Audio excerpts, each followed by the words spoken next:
Ye ask, I shall deliver. Louis MT going up against Puppy Paw. Typically top of the leaderboard right now. I think Louis like 6th place. And by far, Anatan fan, aka Puppy Paw, is in first. He's got almost 100 ELO lead over the 2nd place person. He's sitting up at 2,300 plus ELO right now. We've got a Delhi Abbasid game, which is an absolute delight. I'm sorry, that was bad.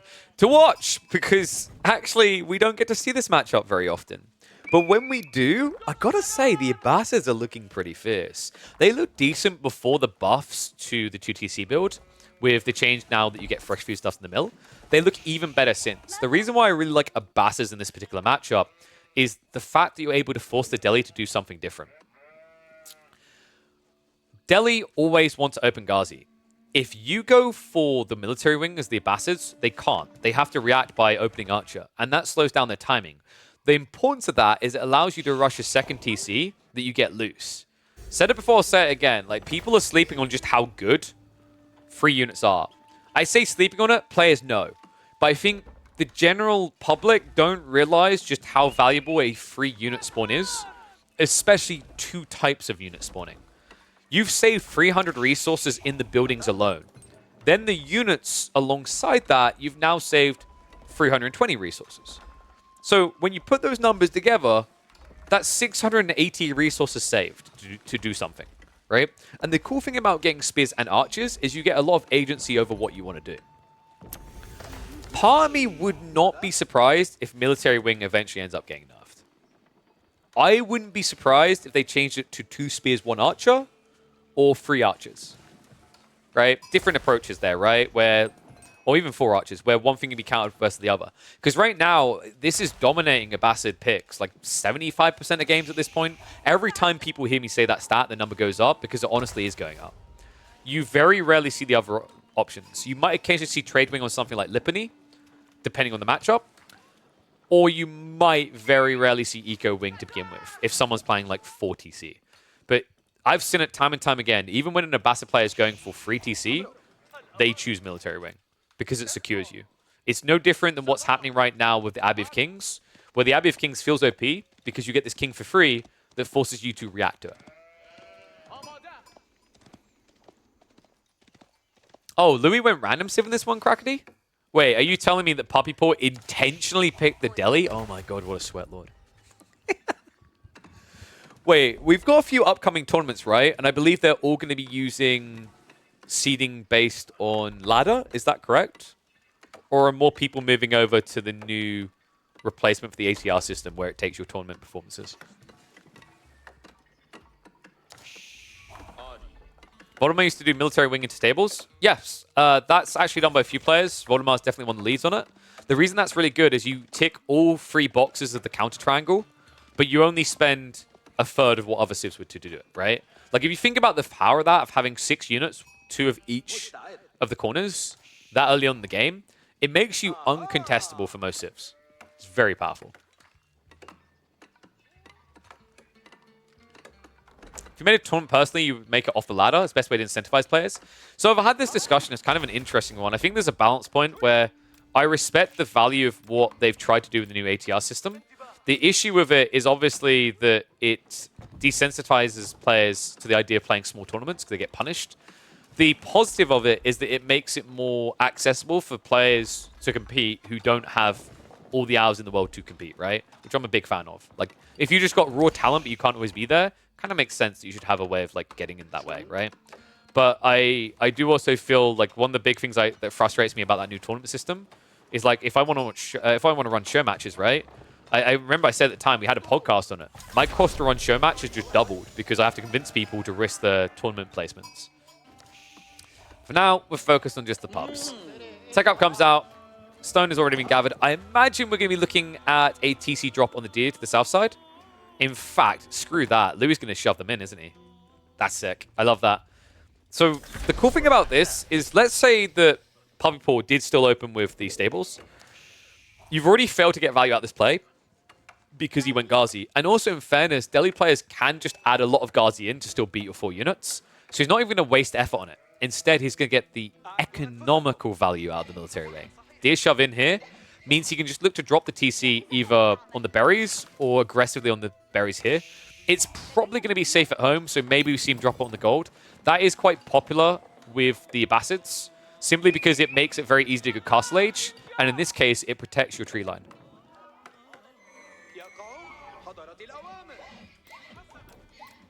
Oh, interesting. Even more defensive. I guess that gives him value on the deer, right? Like, I guess in a way you're saying 50 wood that way. I would say it would have been better to drop on the gold, because then also it just gives you a nice little wallable backside and a safe area behind if the feudal age goes too long, you need farms, right? Whereas this is incredibly condensed. But it might be that Louis is just looking for a fast castle. If Louis' goal is fast castle, this TC makes a lot more sense. You can't go fast castle in this matchup anyways. Yeah, that's what I'm trying to wrap my brain around, is like the capture is going to come in at 8 minutes on the sacred sites. It's going to take you until at least 10 minutes to get castle, right? And Mass Ghazi can contest you at the start of the age. I guess if you went military wing first, second rather, instead of first, it makes a bit more sense with camels, but it's definitely difficult this way. Securing the deer and wood is way better. I think you secure the wood with this side anyway, though. Like, you just short wall here to the other tree line, and then you wall left here, and then you have this entire side to easily munch, right? Like, I think if Ghazi want to dive this TC isn't going to stop them. It does at least create a bigger choke point area, so, like, in that regards, it's quite nice. The stable's now coming in from Louis. Interesting. So he's going to try to mirror the Ghazi aggression. You don't really see that too often from Abbasids, but if he decides to add in a Camel Archer as well, it makes a lot of sense. Instead, he's going Spearman Horseman.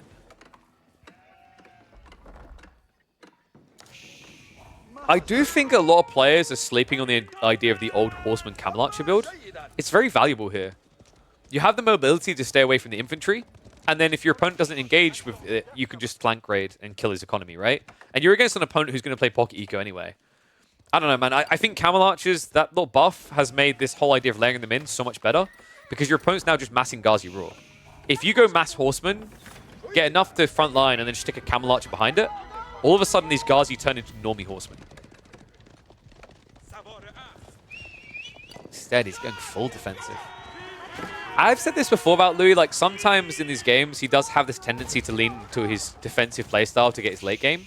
Right? If he sees his win condition is late, which makes sense in Abbasid Delhi, he might take a more defensive turn. And seeing like Spearman outposts, the way he's setting this up, I feel like he's playing very defensive. Now, I'm hoping that's going to change in a minute or two when we maybe see some horsemen coming out, because he has prepped the stables. But for now, he's just hunkering down like it's the apocalypse. He's got to hide in his little vault. You can tell that I've been watching too much for that. But what vault will it be, guys? One way you clearly don't feed your people enough. They only get 32 food. Wait, what? Louis doesn't have fresh foodstuffs. Oh my god. He prioritized the lumber upgrade as well as wheelbarrow. Which kind of makes sense, right, if you consider the cost, but like, I feel like fresh foodstuffs might be worth it more than wheelbarrow when you go for a condensed TC like this. That's expensive, man. Like, at this stage, how long has he had that TC up? 2 minutes? Maybe around 2 minutes? Minute and a half at least. So if you think about the savings he would have made there, it's what, 18 food per villager? He's missed out on about close to 150 in savings, I'd say, if I had to punt an amount on it. Because it's like it's between 4 and 6 villages per TC that he's missed out on 18, right? So let's safe ball it between. He's missed out on 180 food saved, which is no small quantity at this stage of the game, if you consider how close the military mass is. Yeah, a little bit of a whoopsie there. He is on the gold now, though, so we should be seeing that come through shortly. Love that he gathered the additional stone for the arrow slits. That's pretty smart. However, these delays, these little idle times, have hurt him. Puppy Paw is now going to lock in all 3 sacred sites pre-10 minutes, and you've been stunted on your scaling point, right? Fresh food stuff is now only coming in barely pre-10 minutes. You could have easily had an extra 2 horsemen in this gap. And that may not sound like a lot, but that's the breakout difference, right? That's actually getting you to a scale point with Spearman Horseman where you could add in a Camel Archer, which would make it impossible for Puppy Paw to fight. And what the f... he knows he didn't pick the other berry safe, right? No, this is interesting, actually. There were two players that used to frequently do 2TC Delhi, and this was one of them. The Canadian bros were actually the only guys who used to do 2TC Delhi. I remember they used to do it quite frequently in Highview. That's interesting. So now, this is a cool idea by Puppy Paw, is that he's not going to fall behind on eco-scaling. With Sacred Sites locked in and a second TC now, he keeps the gap at just 10. But then with the Sacred Sites, right, generating so much gold, I think it's ended at 125 each, you've got like 7 extra villages worth of gathering there. So they're neck and neck. Oh, that's so sick. And then what? He probably just tries to gradually trend towards Castle Age here, which he should be able to do if he plays berries, which he's going to do here, but he could also do in the corner on the 8 stack. What a sick read. That is such a creative build. Now, what I'm wondering is, do you still go Compound Defender, or do you go House of Learning? Because House of Learning is very interesting in this matchup, because Golems versus Men-at-Arms, the Delhi Men-at-Arms will win. What is intriguing, though, is you'd be sacrificing Compound Defender on a map where it's quite easy to keep drop free Sacred Sites. Then again, the spawns don't have much resource around, so it might be that Puppy Paw doesn't feel like there's much value lost there, right? Like, it might be different if you're on a map where, for example, the fat gold veins spawn next to Sacred Sites. Quite often is the case on Dry Arabia, right? But on Gorge, typically you just get wood, which you can get anywhere.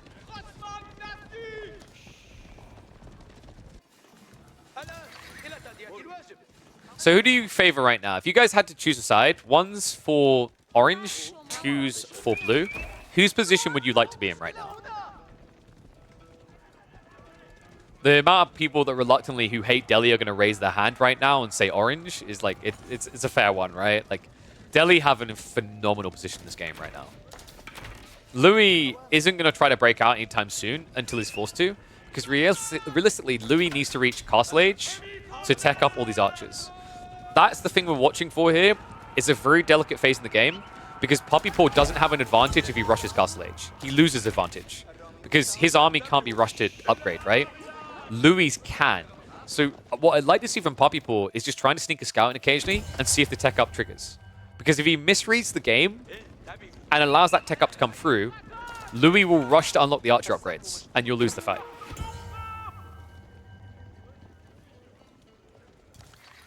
You don't mind the Abba position because he has the eco lead? He has a slight eco lead. It's deceptive. The main eco lead is because of the Golden Age. A lot of it's being offset by these Sacred Sites. That's coming in. Louis, he has enough to get pushed away, rather. I mean, Puppy Paw should have no hesitation about this. It's only a small group of spears. Weirdly enough, he's allowing the decap. What comps do you go Horseman Camel Archers against? I actually think this comp, Horseman Camel Archers, is sick here. The reason why I think Louis shied away from it, one, players don't do it too frequently, so it's kind of like not in the foresight of your mind. But the other thing is you're up against Tower Victory Archers, so I think you got a bit paranoid that the Camel Archers die too easily. Culture Wing now on the way, so it looks like Louis is getting his tech up. And Puppy Paw, A, doesn't realize it, B, he's allowed it. But C, we're on fire today with the predictions. It's House of Learning. This is a cool build, man. This is a really, really sick build. Compound Defender, I think, is kind of overrated in a lot of matchups at the moment. This is one of them. The 2TC play allows him this freedom. Because although he's not going to eco-scale at an insane rate, that's not the real goal here. You're looking to keep pace with the Abbasid economy while keeping a military that's big enough. If you do these Compound Defender builds, you become reliant on static defenses to survive while you invest all your food into villager production a few minutes in, right? And also, I've said this many times before, like recommendation to people, if you're going Castle Age before 60 villagers, strongly consider whether Compound Defender is what you want. Because if you have to start gathering stone before 60 villagers, you are missing an insane amount of food production that stunts your growth and allows your opponent to get map control. Puppy Paw off to a good start with the age up, already on the relics. This should be a free relic game, easy peasy. In fact, it might be a 4. Does Puppy Paw know about this one? Oh, that's unfortunate. I chuckle how often this happens on Gorge in particular. Gorge, more frequently than any other map I've witnessed, spawns relics right on the edge of the map. And often players miss that detail. So, looks like actually Puppy Paw might only get 3. Hello? Oh, Louis? Oh my god! Mistakes made. Oh, no. That's an expensive loss. 3 horsemen given over.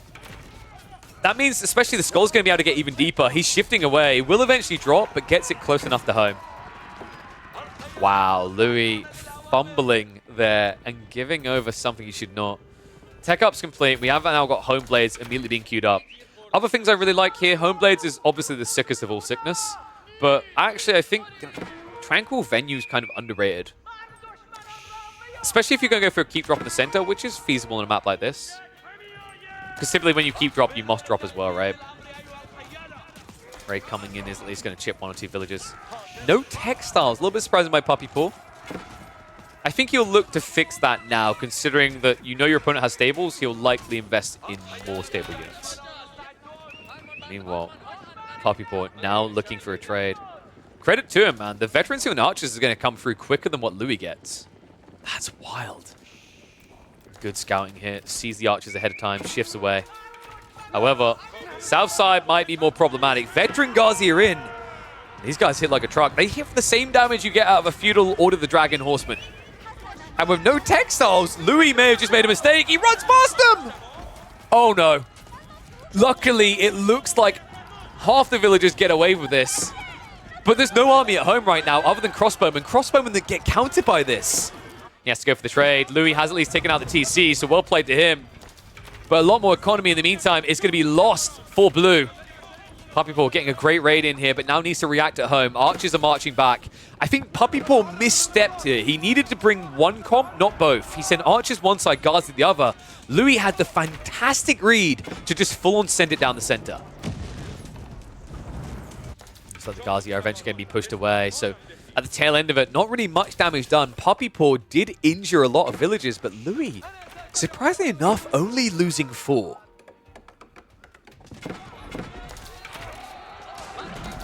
Archers now have their work cut out for them. He did almost snipe the Mangonel. So Louis MC, once he loses this Mango, he should lose the army. The crazy thing about composite bows is for how powerful it feels, you have to realize that it's not that big of an edge when you're up against Delhi. Delhi have the Tower of Victory, right? So although it's not quite your attack speed, considering how reliant you typically are on Archer Mass, you're losing a big part of your advantage. And with the Ghazi Knights in here as well, that should be enough to break him entirely. Archers should just be targeting down the Mango now. I think Puppy Paw gets a lot more value out of doing that than his approach here. In fact, I'm a little bit shocked with this many Archers, he's not just clicking it once. Like, please just click it once. All right, we're going to take the hard way about this. Louis is going to be able to hang around. In fact, he could just build a second Mango. And yes, the Abbasid meta is quite often spamming Archers like crazy. Especially in this matchup, because you know what your opponent wants to do. Like, his goal here is to mirror the Archer spam he knows Delhi will commit to, but not commit to the fight. You wait until you get your rage up. Because composite bows plus military boot camp means you destroy your opponent. And let's not forget the Mango detail, because you build those on the go. Wow. Dude, I can't believe this out of Louis. He looked like he was dead. When those raids came north and south side, I genuinely thought that Puppy Paw was just going to send it in. Like, he could have sent Archers in the main and killed all this. They would have been dead. Nowhere to run, right? Because you had Ghazi south side, Archers north side. But he shirked away. He shied away. Louis forced his hand, and now all of a sudden you end up in this sticky situation where Puppy Paw is behind by 15 villages. He has no sacred site control. His relic game ain't looking that crazy, right? He just had to pull one out there. And Louis looks like he's going nowhere anytime soon. Wild. And the breathing room he just got, he's moved out to deal on the flanks, berries as well, and berries on the forward. Now, there is an awkward point coming from Louis because he's going to need to worry about farms soon. And he doesn't have Eco Wing. But you could say similar of Puppy Paw. He's currently adding in those farms. Congo line continues, folks. Louis now switching up in his spears. I think Gullums would have done a similar thing here and would have been more effective against mass archers. I'm a little bit worried that Louis slowed down on his archer pump too early. He either needs to build more archers or get a Mango. Trade underneath the TC though. Mango coming out from Puppy Paw. Big one! Oh no! Alright, that's an immediate abort. Get the hell out of dodge there. I can't believe that. Louis, caught not looking. Sick play there by Puppy Paw to recover his own base. Woo. If it was not for boot camp, Louis would look more battered than bruised here. Gets most of the troops away. But all of a sudden, the game just got a little bit awkward. And all because Louis was greedy. This is crazy, man. Like, you're in a game where food is your limiting resource, and you don't commit wood and gold into siege. I think Louis just stared victory in the face and middle fingered and walked away. Like, that was a golden opportunity to close the game just by building 2 mangoes with the spears. Because I don't think at that stage, Puppy Paw has a great answer. You can even build springles to react, right? Like, actually, 1 mango is good enough and 2 springles. That's all you have to do there is Louis. Instead, now he's over-gathered on the food. He's missing on the wood and gold. He doesn't really have a clean position in this game. And rushing Imperial isn't really feasible now when you see what Puppy Paw has done, right? You actually need to keep fighting. So all that food that's got you so close to age 4 now has to be reinvested.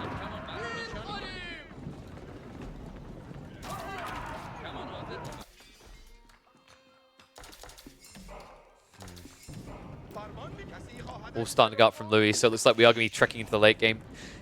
This should, in theory, favor the Delhi. Going late is always good. One thing we have started to notice recently with the Delhi that has been underrated for a long time is actually just how good Ghazi are in late game. Think about the games we've been seeing recently to go 40 minutes with Delhi.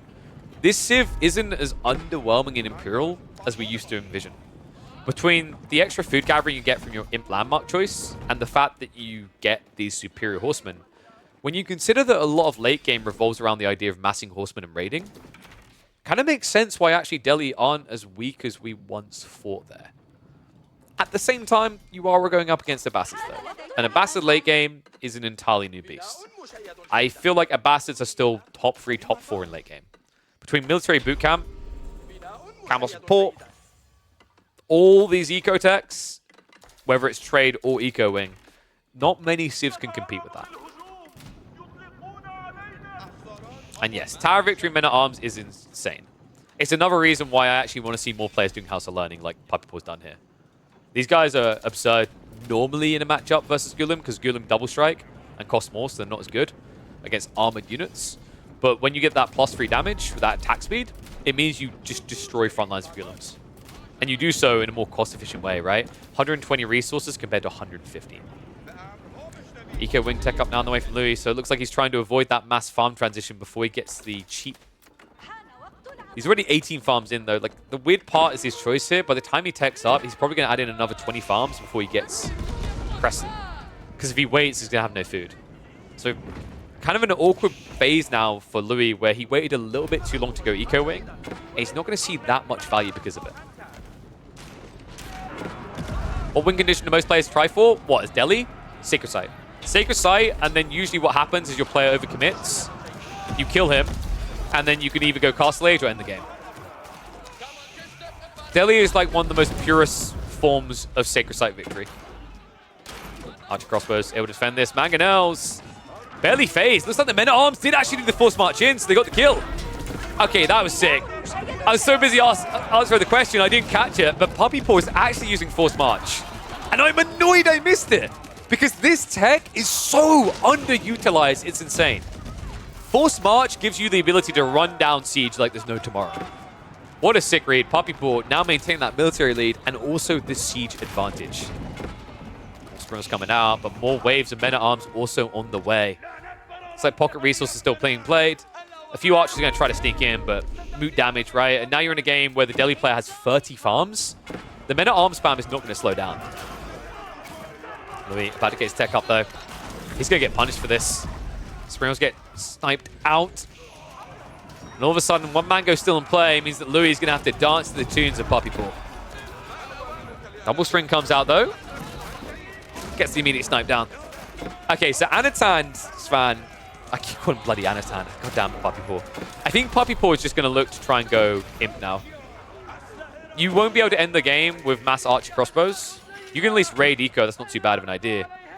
I don't feel like you should be afraid of Imperial Age here. It's not your enemy anymore. The Delhi get there quite quick. And in fairness to him, Puppy Paw was prepping scholars for it. The only reason he didn't rush it is typically when you're playing the Delhi, you want to go up to about 20 scholars before you go Imperial.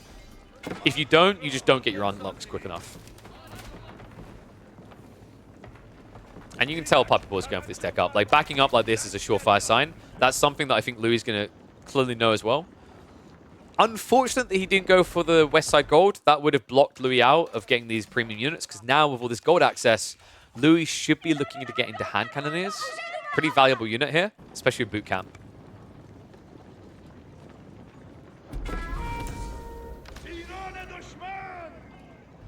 Hey, that's not true. The win condition you look for against most players is actually power outage. Louis has assessed the game. He's like, I'm up against Puppy Paw. There is an increasing percentile chance that either his internet drops or a tree drops on his power line. We just need to hold out. It's our academy now on the way. This has become the go-to choice, by the way. No one really cares about the gunpowder elephants anymore. The amount of text you get, like, I remember someone told me, I've got a deli aficionado in the game. I can't remember the exact number, but I think it's like 600 food income per minute that you can achieve. Even more than that in some cases, if you just unlock every tech in the game. Which, when you get to late game, dropping a few extra buildings and having them do that isn't really expensive. 700? That sounds about right. 700 food income from a landmark is pretty bonkers, even if it is an Imperial one. Especially when you consider that allows you to save on economy from population's perspective, right? Which gives you more military. It's worse cows? Sure, but do you know what the Malians don't get? Tower Victory and Home Blades. Trade-offs, right? You know what else Malians don't get? Ghazi Raiders.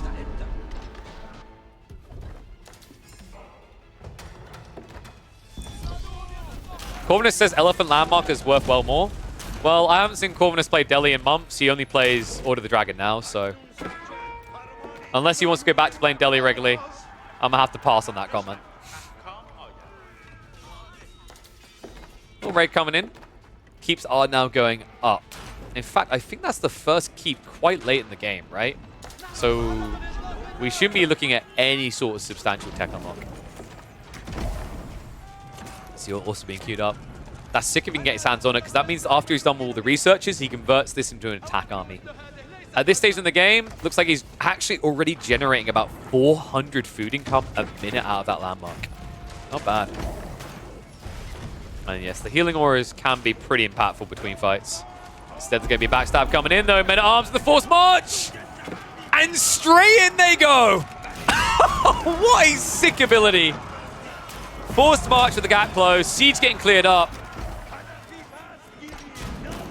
And only one mango left over. It looks like Louis is going to have to go home with his tail in between his legs. He tried to run before he could walk here. Army simply not big enough. Oh my god. And you know what? It's a good thing he's got that formation shuffle on the retreat. Otherwise, the rest of this army would already be dead. I love this ability, man. Forced March is, to this day, critically underrated. It is baffling how often players forget to use it. You know what the funny part to me is? Like, players in the late game on Byzantine spam Varangian with Berserk like there's no tomorrow. It's partly due to the attack damage, but it's also partly due to the movement speed. If you're willing to do that for just like a 0.2 increase, what would you do for doubling your speed? All you have to do is research a free ability. Love this ability. All of a sudden, Puppy Paw now marching out with an insane bank in reserve. These upgrades coming through soon. Elite Army Tactics just a minute away. And well, you're seeing that correctly. Louis doesn't have his. That's a problem. He's already losing on damage output. He's going to lose on health once EAT completes. Keep drop attempt is not going to work out. And now the Men-at-Arms are going to look to engage. Only a handful of hand cannoneers. There is at least a Mangonel pushing this back, but Puppy Paw just staying on the edge of range. Looks like the Gulen hand cannoneers should be enough to push the Men-at-Arms away. An overzealous keep coming out from Louis, though. And keep in mind, although he's holding on for the moment, there's a phenomenal difference in economy on the two sides here. Not just that, Ghazi are going to be upgraded to elite status in 30 seconds. Biology has not been queued, mind you. Everything else, however, is looking Puppy Paw favored. Keep drop. Wait, is this all that's left? Like, this is not going to go up. I can't believe this. Double Mango's going to come out. Louis should be able to stabilize off of that. Puppy Paw doesn't want to throw away all the ranged units diving. So a keep drop will be a ticked box. But Louis isn't really securing much with this. He secures the stone outcropping, and that is it. Short ramp to his base is like somewhat secure, right? It's not going to allow flooding. But the problem I'm having in this game is Louis, he's now reaching peak economy. He's got improved processing coming in. Love the fact that we haven't got Fertile Crescent because he already built the farms. We mentioned why this was going to be bad for him. He's about to be popped in terms of what he wants for economy, right?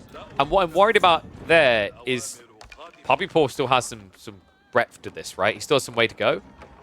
On top of that, he has this nice little supplement for economy. So it's very hard to favor an Abbasid player with his economy scaled like this. This is the interesting thing about Delhi. Like, very heavily slept on, but genuinely a civ that can actually play into the late game and prove quite dominant with the right choices. The only reason we haven't been seeing it is everyone goes compound defender. The more I watch these type of games, I got to start asking why. Mangonel's getting good hits at least, but the men-at-arms should just run for this. Not the best micro coming out from Puppy Paw there, but he makes up for it by taking out the siege. All of a sudden, Louis, the struggle I have is not the state of your economy, it's the state of your military. He's trying to scale hand cannoneers, which takes far too long. Please tell me he has the military academy at least, because this is starting to feel like he doesn't. Oh my god, he has no military academy and no golden age. Now, I usually would forgive this because you don't have the economy for it. But actually, like, you're trying to go hand cannoneers anyway, so the timing matters a lot.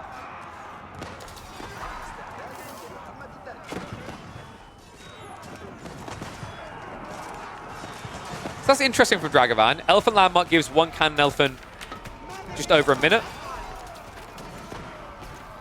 So that's 1k res. That's a fair point. I guess it depends on the matchup though, right?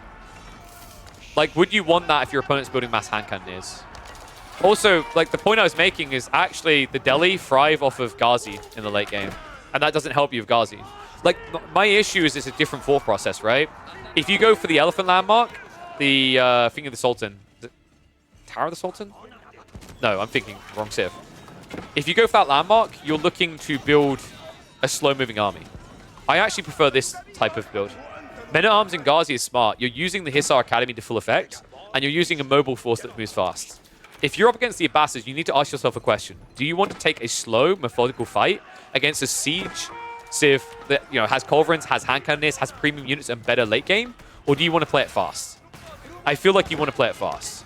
Men-at-Arms in Ghazi gets enabled a lot more by Hisar Academy, and it enables that style. Palace of the Sultan, thank you very much. So yeah, the argument is simply attack or defend, and I like that Puppy Paw chose to attack. Defending is a mistake against Abbasids. Abbasids want you to defend because if you're defending, they get the late game. By going for Hisar Academy, Puppy Paw stopped that from ever occurring. I think this game is mostly over. I mean, Louis MT, he's at cap on economy now. Gold-wise, he's already tapped the vein, right? Like, he's got nothing left. He hasn't got trade. I don't really see what he's got left in this game.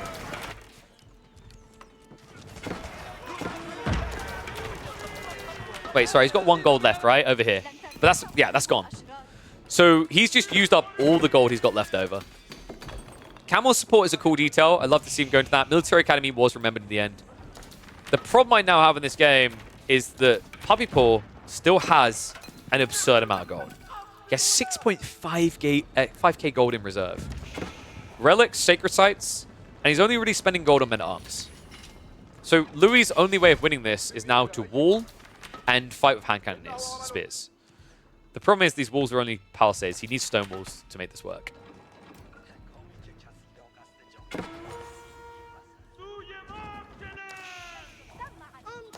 Now, if you're wondering how much TSR Academy is making up for on creating this bank, he's getting over 700 food a minute.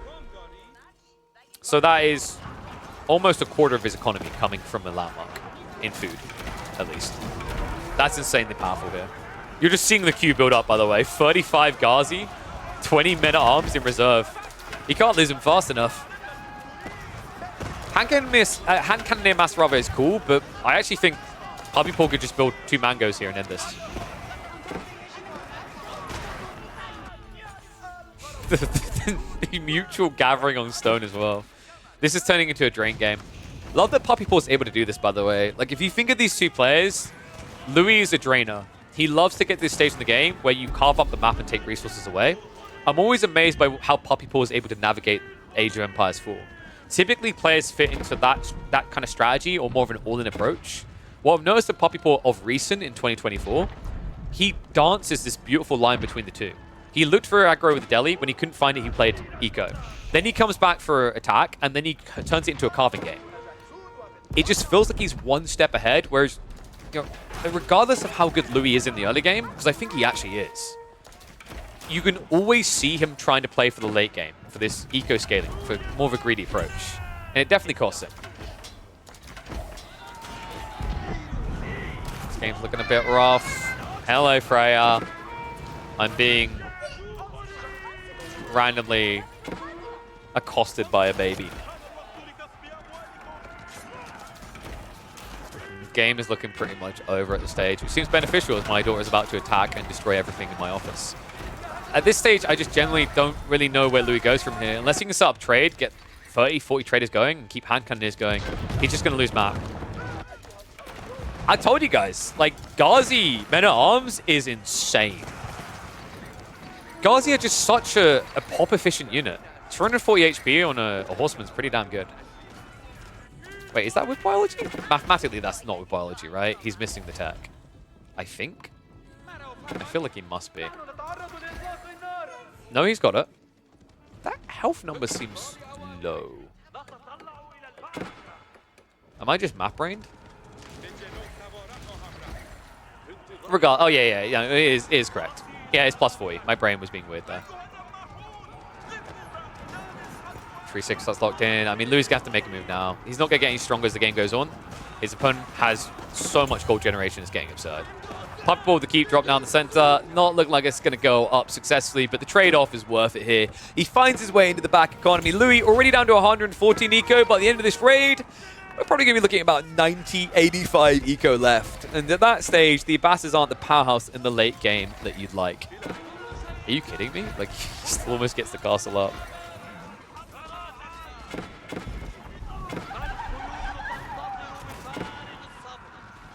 I'm going to speed this up a bit before my daughter destroys the rest of my base here. Well, the rest of Louis' base is pretty much done for. There is a trade-off. Eco is dying on both sides, but like at the end of the day, someone has a ridiculous amount of units queued up and a ridiculous amount left in the bank. The other, not so much. Looking back at this game, I think Louis probably should have... He probably should have just built the mangoes. Like, he had a really good time at the beginning of Castle Age where he could have went mangoes, and then he could have just completely shut his opponent out. But he chose to sleep on that timing, I think. Instead, he relied on spears, archers, and came at this for the late game, which I can't really blame him for. Abbasids are an insane civ when they get eco fully unlocked. But this goes back to that whole classic adage, like when you can win the game, win it. Don't play with your food, all right? You know, if there's anything I learned from, was it Deep Blue Sea? I think there's a shark movie. Sharks might look like they're your pets. When you train them and give them a bit too much time, they're going to eat your face.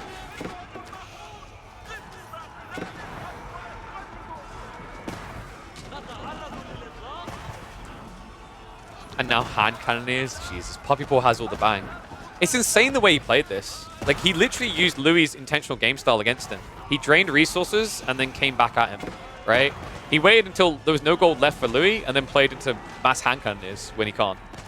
And we talked about pop efficiency. Ghazi hand cannoneers, it doesn't get much more pop efficient than that. GG gets called. Puppy Paw showing you that actually the Delhi don't have to be scared of Imperial anymore.